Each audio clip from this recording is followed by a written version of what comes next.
તો મે મહિનાના અંતમાં ગુજરાતમાં વાવાઝોડાનું અનુમાન વ્યક્ત કરવામાં આવ્યું છે। ગુજરાતમાં ચક્રવાતના સંકટની અંબાલાલ પટેલે આગાહી કરી છે। મેના અંતમાં ગુજરાતમાં ભર ઉનાળે અષાઢી માહોલ રહેશે। મહારાષ્ટ્ર અને ગોવાની વચ્ચે ચક્રવાત સક્રિય થશે। ચક્રવાત સક્રિય થતા ગુજરાતમાં ભારે વરસાદની સંભાવનાઓ છે। દક્ષિણ ગુજરાતમાં અતિભારે પવન સાથે વરસાદની શક્યતાઓ છે। સૌરાષ્ટ્રમાં ભારેથી અતિભારે પવન સાથે વરસાદ પડી શકે છે। સુરત, નવસારી, વલસાડમાં પવન સાથે વરસાદની આગાહી કરાઈ છે। નર્મદા, ભરૂચ, ડાંગ અને તાપીમાં પણ પવન સાથે વરસાદની આગાહી છે। દાદરાનગર હવેલી અને દક્ષિણ ગુજરાતમાં ભારે વરસાદ પડી શકે છે। જામનગર, સુરેન્દ્રનગર અને મોરબીમાં પણ ભારે વરસાદની સંભાવનાઓ છે। જૂનાગઢ, અમરેલી, ચોટીલામાં વરસાદ પડી શકે છે તો મધ્ય ગુજરાતમાં પણ વરસાદની આગાહી। અમદાવાદ, ગાંધીનગરમાં, વડોદરા, આણંદ અને નડિયાદમાં વરસાદની આગાહી છે। પંચમહાલ, છોટાઉદેપુરમાં પણ વરસાદ પડી શકે છે। ઉત્તર ગુજરાતમાં પણ વરસાદની આગાહી। બનાસકાંઠા, સાબરકાંઠા, અરવલ્લી, મોડાસા, મહેસાણા, પાટણમાં વરસાદ પડી શકે છે તો આ બાજુ કચ્છમાં પણ પવન સાથે અતિભારે વરસાદ પડવાની શક્યતાઓ છે। દરિયાકાંઠે વાવાઝોડાથી વધુ પ્રભાવિત થશે। દરિયાઈ કાંઠે પવનની ગતિ 100 કિલોમીટર પ્રતિ કલાકની રહી શકે છે। મે મહિનાના અંતમાં ગુજરાતમાં વાવાઝોડું ટકરાવવાનું છે। મે મહિનાના અંતે ગુજરાતમાં ભર ઉનાળે અષાઢી જેવો માહોલ રહેવાનો છે।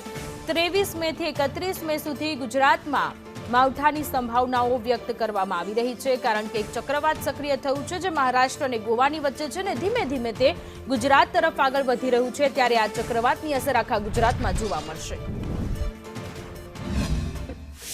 મુંબઈ અને ગોવા વચ્ચે એક સિસ્ટમ બની રહી છે તે પૂર્વે તારીખ 21માં કોઈ સાયક્લોનિક સર્ક્યુલેશન બનશે અરબ સાગરમાં ભેજ પણ સક્રિય થશે। પરંતુ ઉલ્લેખનીય છે કે તારીખ 24 થી 31 વચ્ચે એક મોટી સિસ્ટમ બની રહી છે।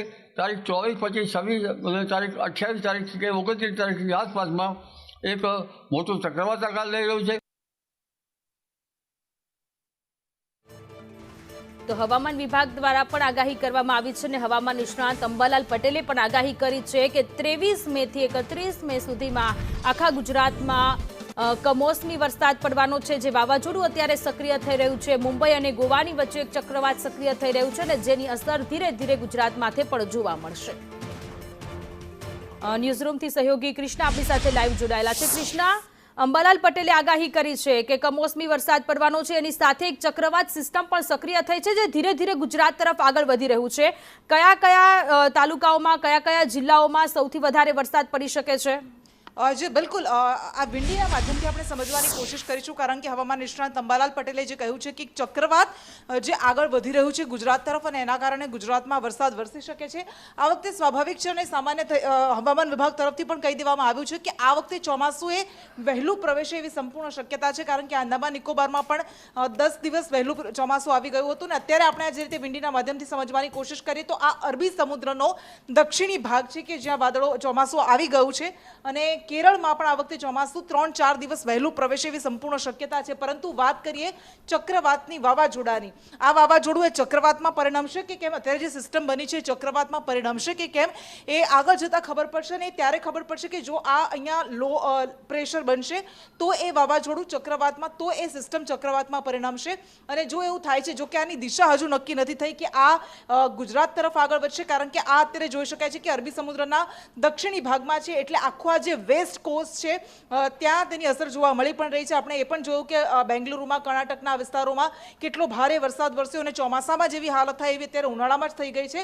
પરંતુ જો આ સિસ્ટમ બને છે અને એ ચક્રવાતમાં પરિણમે છે અને જો એની દિશા, કારણ કે ઓમાન તરફ અત્યારે અહીંયા અરબી સમુદ્રના દક્ષિણી ભાગમાં છે પરંતુ એ ઓમાન તરફ સિસ્ટમ આગળ જતા ફંટાશે, એ આગળ સીધી ગુજરાત તરફ આવશે કે પછી આમથી આમ એનો દિશા રહેશે એ હજુ આગળ ખબર પડશે જ્યારે એ લો પ્રેશર બનશે।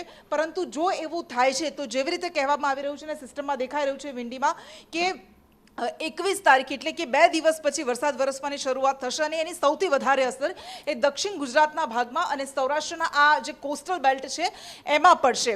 24 તારીખથી આ સિસ્ટમ વધારે મજબૂત બનશે। જો એ ચક્રવાતમાં પરિણમે છે તો 24 થી 30 તારીખ સુધીનો એ સમય હશે કે જેના કારણે આ વાવાઝોડાની આ સિસ્ટમની સૌથી વધારે અસર ગુજરાતના વિસ્તારોમાં પડશે। દક્ષિણ ગુજરાતમાં અને સૌરાષ્ટ્રના આ તમામ વિસ્તારોમાં, દક્ષિણ ગુજરાતના ભરૂચ, ડાંગ, વાપી, વલસાડમાં તેની અસર પડશે। પડશે અને સૌરાષ્ટ્રમાં જામનગર, દ્વારકા, અમરેલી, જુનાગઢ આ બધા એ વિસ્તારો છે કે જ્યાં આ સિસ્ટમની સૌથી વધારે અસર પડશે. શું એની પવનની ગતિ રહેશે આગળ જતાં ખબર પડશે. હજુ સિસ્ટમ મજબૂત બનશે ત્યારબાદ ખબર પડશે. પણ જો એની દિશા સીધી ગુજરાત તરફ આવે છે તો 24 તારીખથી 30 તારીખની અંદર આ વાવાઝોડું આવી શકે છે ગુજરાત તરફ અને એ ગુજરાત માટે મોટું સંકટ સાબિત થઈ શકે છે. સોનલ જી કૃષ્ણા, આભાર તમામ વિગતો માટે. તો મે મહિનાના અંતમાં ગુજરાતમાં વાવાઝોડાનું અનુમાન છે. ચક્રવાત સહિત ગુજરાતમાં ઘણા બધા એવા જિલ્લાઓ છે કે જ્યાં વરસાદ પડી શકે છે. દક્ષિણ ગુજરાતમાં અતિ ભારે પવન સાથે વરસાદની શક્યતાઓ છે અને ત્યારબાદ મધ્ય ગુજરાત અને ઉત્તર ગુજરાતમાં પણ છે. કચ્છમાં પણ કમોસમી વરસાદ અને ભારે પવન, દરિયાકાંઠાના જે વિસ્તારો છે ત્યાં ભારે પવન ફૂંકાવાની પણ અત્યારે આગાહી હવામાન નિષ્ણાંત અંબાલાલ પટેલ દ્વારા કરવામાં આવી રહી છે. 21મી તારીખથી આજે ચક્રવાત છે તેની અસર જોવા મળશે કે જે 31 મે સુધી એ અસર રહેશે. આમ પણ આ વખતે ચોમાસું થોડું વહેલું આવી રહ્યું છે. કેરળમાં પણ ચોમાસું થોડું વહેલું આવી રહ્યું છે. જનરલી ગુજરાતમાં 10મી જૂનની આજુબાજુમાં ચોમાસું આવતું હોય છે, જે 5 અથવા તો 6ઠી જૂને ચોમાસું આવી શકે છે.